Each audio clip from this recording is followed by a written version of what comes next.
आपली ॲक्टिवा पार्किंगच्या जागेत लावून अनघा भाजी बाजारात शिरली। आज बाजारात खूप कैऱ्या आलेल्या दिसत होत्या। जागोजागी ढीग रचलेले दिसत होते। लोणच्यासाठी कैरीची खरेदी करण्यासाठी बायकांची एकच गर्दी झाली होती। ताई, एक नंबर कैरी आहे, एकदम खोबरं, फक्त 40 रुपये किलो। ती एका कैरीच्या ढिगाकडे बघत असताना कैरीवाला म्हणाला। त्या कैऱ्या पाहून तिला आईच्या हातच्या लोणच्याची आठवण झाली। खरं तर लोणचं हा अनघाचा वीक पॉइंट। त्यात आईच्या हातचं लोणचं म्हणजे आहा। त्या लोणच्याच्या आठवणीने अनघाच्या तोंडाला पाणी सुटलं। 2 वर्षापूर्वी तिने स्वतः लोणचं टाकलं होतं। ते कुणालाच आवडलं नव्हतं, म्हणून मागच्या वर्षी तिने एका मैत्रिणीला आपलं लोणचं टाकायला सांगितलं होतं, पण तेही कुणाला आवडलं नाही। एक लोणचं खराब झालं म्हणून फेकून दिलं होतं, तर दुसरं लोणचं तसंच पडून होतं। घरात कोणीच त्या लोणच्यांना हात लावत नव्हतं। तिचं कधीतरी एखादी फोड खायची, फक्त ते संपवायचं म्हणून। आईच्या हातच्या लोणच्याचे सर त्या लोणच्याला नाही हे तिलाही कळून चुकलं होतं। 3 वर्षापूर्वी तिची आई वारली आणि माहेराहून येणारं लोणचं बंद झालं होतं। तिच्या वहिनीला लोणच्यासाठी कराव्या लागणाऱ्या खाटोपाटाचा मोठा कंटाळा। अर्थात तिने करून पाठवलं असतं तरी अनघाला ते कितपत आवडलं असतं याबद्दल शंकाच होती। तिने बाजारातली लोणचीही आणून पाहिली होती, पण ती तर तिला अजिबातच आवडली नव्हती। काय करावं हे तिला ठरवता येत नव्हतं। कैऱ्या घेण्यासाठी तिची घालमेल चालली होती, पण घरात पडलेलं लोणचं तिला कसं तयार करू देत नव्हतं। घ्या ना ताई, बघा किती पांढरी शुभ्र कडक कैरी आहे, एक कैरीवाली तिला म्हणत होती। नको नको, घरी मागच्या वर्षीच लोणचं पडले। अहो, तेही राहून द्या, या नवीन कैरीचं बनवून बघा, एकदम बेस्ट लोणचं होणार ताई। कैरी खरंच छान होती, पण शेवटी अनघाने हातानेच तिला नाही सांगितलं आणि ती तिथून सटकली। भाज्या घेऊन घरी आली, पण पूर्ण रस्ताभर तिला वाटत होतं की गाडी पळवावी आणि कमीत कमी 2 किलो तरी कैरी घेऊन यावी। ती घरात शिरली आणि घरातला कचरा बघून तबकली। सोनल, ए सोनल, तिने लेकीला हाक मारली। ती धावत आली।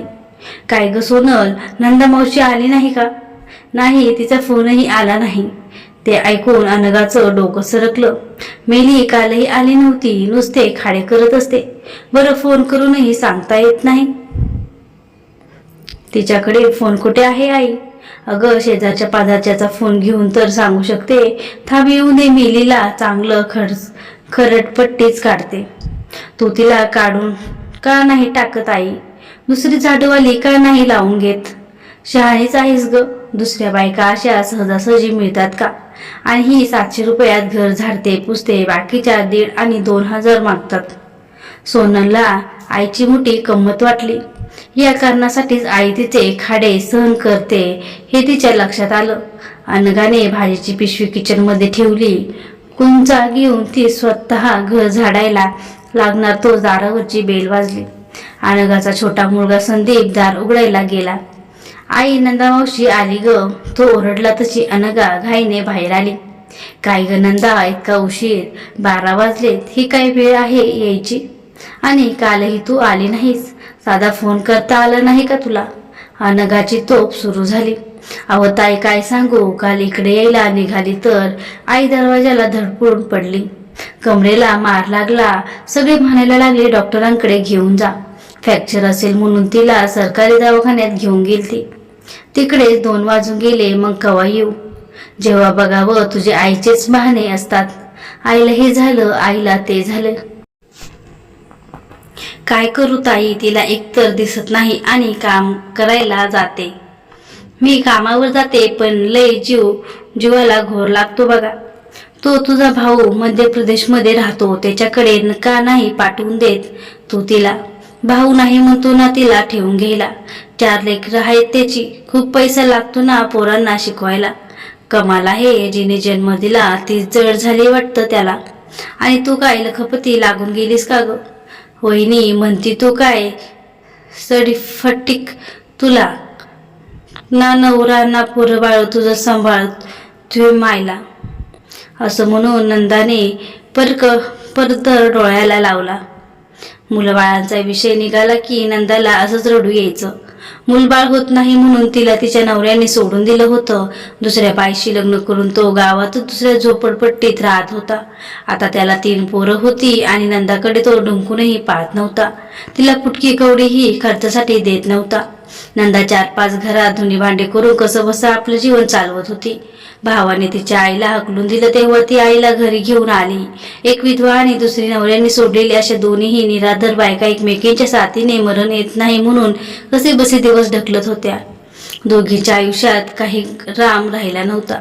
त्यात नंदाच्या आईचा दोन्ही डोळ्यात मोतीबिंदू झालेला. तिला एकदम अंधुक दिसायचं. पैसे नाही आणि शासनाच्या योजना माहीत नाहीत, त्यामुळे ऑपरेशन करायची ही दोन्ही टाळत होत्या. अनघाला ही गोष्ट माहीत होती, त्यामुळे नंदा रडायला लागताच अनघा नरमली. बरं बरं नको रडू, असं तुझ्या भावासारखं सांभाळणार नसतील तर मुलं बाळ असूनही काय उपयोग. चल जाऊन दे तू, झाड लवकर, जेवायची वेळ झाली. नंदा कुचा घेऊन घर झाडू लागली. किचनमध्ये येताच तिला भाजीच्या पिशव्या दिसल्या. त्या पाहून तिने विचारलं, ताई कैऱ्या पण आणल्या का लोणचं टाकायला? नाही ग बाई, मागच्या वर्षीचंच लोणचं पडलंय, तेच कुणी खात नाही. आवडत नाही का साहेबांना? आवडतं, पण मला चांगलं जमत नाही म्हणून खात नाही. आई होती तेव्हा माझ्या माहेराहून 5 किलो कैरीचं लोणचं पाठवायची, मग 6 महिन्यात संपून जायचं बघ. ताई, आईची माया असती त्यात. मला बी इतकं खास जमत नाही, पण मीही आई लई झकास लोणचं करते. हो का? एखादी वाटी आणून देऊ का? पण मागल्या वर्षीचं आहे आणि झोपडपट्टीतलं लोणचं चालेल का तुम्हाला? ही गोष्ट विचार करण्यासारखी होती. कसं केलं असेल लोणचं, तेल मसाले कैऱ्या कसे वापरले असतील देव जाणे. शिवाय स्वच्छता तरी आहे का तिच्या झोपडीत कुणास ठाऊक. आजपर्यंत कधी नंदाच्या घरचं काय खाल्लं नाही, आता लोणचं खाणं योग्य राहील का? एका सेकंदात शेकडो प्रश्न अनघाच्या मनात गर्दी करून गेले. चालेल ना, घेऊन येशील उद्या? अखेरीस तिच्या तोंडून निघूनच गेलं. चवदार लोणच्यासाठी तिचं मन आसुसलेलं होतं, त्यामुळे आपल्या मनात तिला प्रश्नांना उत्तर न देताच ती बोलून गेली. दुसऱ्या दिवशी नंदा एका छोट्या डब्यात लोणचं घेऊन आली. ती काम करून जाईपर्यंत अनघाने काही तो डबा उघडला नाही. ती गेली आणि तिने त्याचं झाकण उघडलं. तसा एकदम मस्त सुगंध आला. मागच्या वर्षीचं लोणचं तरी छान दिसत होतं. तिने एक छोटी फोड घेऊन चाखली. आहा, काय मस्त चव होती. अगदी आईच्या हातच्या लोणच्यासारखी चव.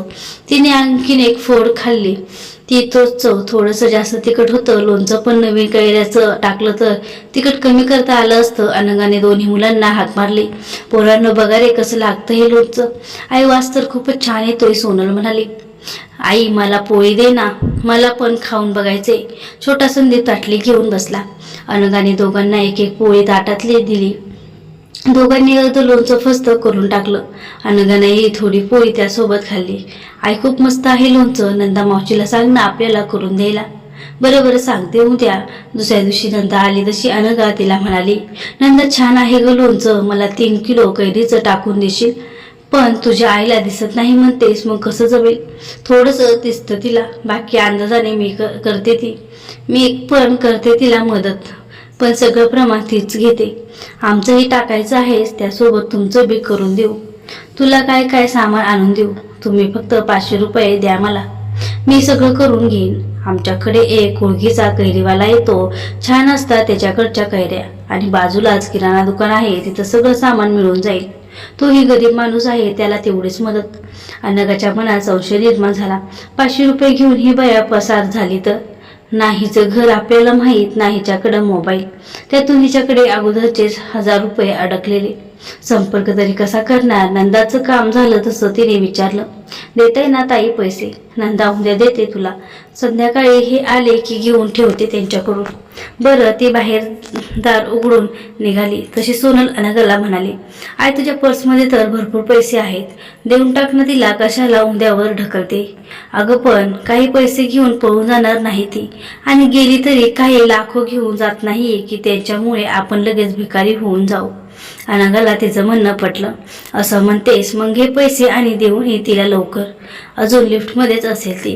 5 दिवसांनी नंदाने एका स्टीलच्या डब्यात लोणचं आणलं. तोपर्यंत अनघाचा जीव टांगणीला लागला होता. 3-4 वेळा ती नंदाला लोणच्याबद्दल विचारून चुकली होती. डब्याचं झाकण उघडलं तसा लोणच्याचा घमघमाट सगळीकडे पसरला. कमी तिखट केलंय ना? तिने नंदाला विचारलं. हो, तुम्ही खाऊन तर बघा, नंदा म्हणाली. अनघाने वाटेत घेऊन ते चाटून बघितलं. खूपच चवदार होतं, शिवाय ताजं असल्याने फारच छान लागत होतं. अगदी आई करत होती तसंच. अनघाला खूप आनंद झाला. हे घ्या ताई, उरलेले 25 रुपये आणि हा हिशोबाचा कागद. टेबलावर पैसे आणि कागद ठेवत नंदा म्हणाली. तिच्या इनामदारीचं अनघाला मोठं कौतुक वाटलं. अगं राहू दिले असते, अनघा म्हटली खरी, पण तिने ते पैसे उचलून डब्यात टाकले. तसं शेजारची उभ्या असलेल्या सोनलला हसू आलं. छान झाले लोणचं नंदा, तुझ्या आईला माझे धन्यवाद सांग आणि बैस मी चहा ठेवते. अनघाने केलेला चहा नंदा घेऊ लागली. कमालच म्हटली पाहिजे तुझ्या आईची, दिसत नसूनही किती छान लोणचं केलंय. ती भाज्या बी लय मस्त करते. पण ताई बघा ना, देवाने काय आजार दिलाय. तू ऑपरेशन का नाही करत तिच्या डोळ्याचं? ताईलाही पैसा लागतो, 70-80 हजार लागतात म्हणे. कुठून आणू इतके पैसे? अचानक अनघाला कल्पना सुचली. तिने नवऱ्याला फोन लावला. तिचा नवरा निलेश महानगरपालिकेत मोठा अधिकारी होता. अहो, या नंदाच्या आईच्या मोतीबिंदूबद्दल मागे आपलं पूर्ण झालं होतं. तुम्ही म्हणत होता की एका चॅरिटेबल ट्रस्टचं हॉस्पिटल आहे. हो आहे ना, मी तुला मागेही त्याबद्दल सांगितलं होतं, पण तेव्हा तू म्हटली होतीस की जाऊन द्या, या लोकांसाठी कितीही करा, त्यांना काही किंमत नसते. आता अचानक तुला कसं काय तिचा पोळका आलाय? त्याने थोडं रागातच विचारलं. नंदाने ते बोलणं ऐकलं तर नाही याची अनघाने खात्री केली. नंदा आपल्या तंतरीत चहा पित होती. अनघा तिथून उठून बेडरूममध्ये आली. पोळका आला असं नाही, आता मला लोणचं मिळाले. लोणचं मिळाले म्हणजे? अनघा एकदम हसत सुटली. मग हसू आवरत म्हणाली, तुम्ही घरी आलात की सांगते. बरं सांगा ना, आता तिचं ऑपरेशन कमी खर्चात करायचं असेल तर काय करावं लागेल? तिच्याकडे पिवळं रेशन कार्ड आहे का? थांब तिला विचारते. तिने बाहेर येऊन नंदाला विचारलं. नंदा नाही म्हटली. अनघाने निलेशला तसं सांगितलं. मतदार ओळखपत्र तरी आहे का? तिने परत नंदाला विचारलं. नंदा हो म्हणाली. बरं आपण उद्या तिच्या आईला दवाखान्यात घेऊन जाऊ. तिच्या काही टेस्ट कराव्या लागतील. त्या ओके आल्या की एका डोळ्याचं ऑपरेशन होईल, मग एका महिन्याने दुसऱ्या डोळ्याचं करता येईल. तिने नंदाला तसं सांगितलं. पण ताई पैसे किती लागतील? नंदाने काळजीने विचारलं. अनघाने विचारल्यावर निलेश म्हणाला, काहीच नाही, शासनाची महात्मा फुले जीवनदायी योजना आहे, त्यात सगळं फुकट होईल. त्यासाठी खरं तर पिवळं किंवा केशरी रेशन कार्ड लागतं. ठीक आहे, बघतो मी काय करता येईल ते. उद्या तिच्या आईला आपल्याकडे घेऊन यायला सांग, मी घेऊन जाईन गाडीतून दोघींना. अनघाला ते ऐकून आनंद झाला. मग अनघाने नंदाला ते सांगितलं. तेव्हा तिला अनघाच्या दुप्पट आनंद झाला. संध्याकाळी निलेश घरी आला. त्यालाही ते लोणचं खूप आवडलं. नंदाच्या आईच्या डोळ्याचा विषय निघाला तसा तो म्हणाला, अनु मागेच मनाव घेतलं असतं तर तिचं ऑपरेशन होऊन एव्हाना तिला छान दिसायला लागलं असतं. बिचाऱ्यांकडे एकतर एवढे पैसे नसतात आणि शासनाच्या खूप चांगल्या योजना असल्या तरी त्या यांच्यापर्यंत पोहोचतच नाहीत. खरं तर नगरसेवक आमदाराच्या शस्त्रक्रियांचे शिबिर आयोजित करू शकतात, पण 5 वर्षांनी निवडणुका येतात तेव्हा त्यांचं गरीब लोकांची आठवण येते. तेव्हा हे काय 500-1000 रुपये फुलीप्रमाणे ते यांची मतं विकत घेतात, नंतर त्यांना विसरून जातात. तेच आपल्यासारखे सुशिक्षित लोक ज्यांना या योजनांची माहिती असते ते सुद्धा यांच्याकडे गरीब म्हणून दुर्लक्ष करतात. खरं तर आपल्याला 1 रुपयाचा सुद्धा खर्च नसतो, पण आपल्या या उदासीनतेमुळे ते आयुष्यभर आजार सहन करतात आणि तसेच मरून जगतात. ठीक आहे, आता परत काहीतरी कारण सांगून मला कामावरून प्रवृत्त करू नकोस. अनघा चूप बसली. तिची चूक तिला कळली होती.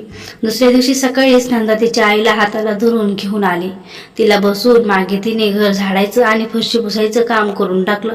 अनघाने तिच्या आईच्या डोळ्यातले पांढरे पिवळे मोतीबिंदू पाहिले तेव्हा तिला कसं तरीच झालं. इतके वर्ष कसं काय म्हातारी अशा डोळ्यांनी वावरत होती कोण जाणे. निलेश बाहेर आला. म्हातारीचे डोळे पाहून म्हणाला, काय मावशी, किती वर्षापासून हे मोतीबिंदू आहेत? मुलाकडे होत्या तेव्हाच का नाही ऑपरेशन करून घेतलं? लय दिवस झाले दादा. अन पोराचं काय सांगू दादा, त्याला दारू प्यायले पैसा पुरायचं नाही, तो काय करेन मी ऑपरेशन? आपण काय कामाचे ना धामाचे, कशाला ठेवीन सुनबी मग आपलेले? तिला हाकलून दुनिया बेकार आहे बाप्पा. आमच्या झोपडपट्टीत तर लय पाप होतात, बघून बी काय करता या पापी दुनियातले. डोळ्यांनी नाही दिसत तेच बरं आहे. तिचं ते तत्वज्ञान पाहून निलेशचे डोळे पाणावले. शेवटी गरिबांच्या दुःखाची आपल्याला कल्पनाच येऊ शकत नाही हे त्याला पटलं. नंदाला सहज त्याने विचारलं, नंदाताई, तुमचा नवरा तुम्हाला काही खावटी वगैरे देतो का?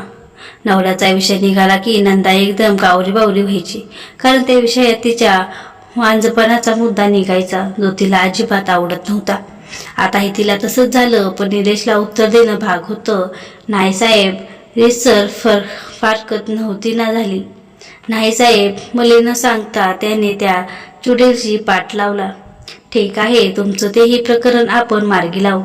तुम्हाला महिन्याला काहीतरी रक्कम मिळवायची व्यवस्था करू. निलेश आता नंदा मावशीच्या आईचे ऑपरेशन कशा प्रकारे करू शकेल हे आपण पुढील भागात पाहूयात.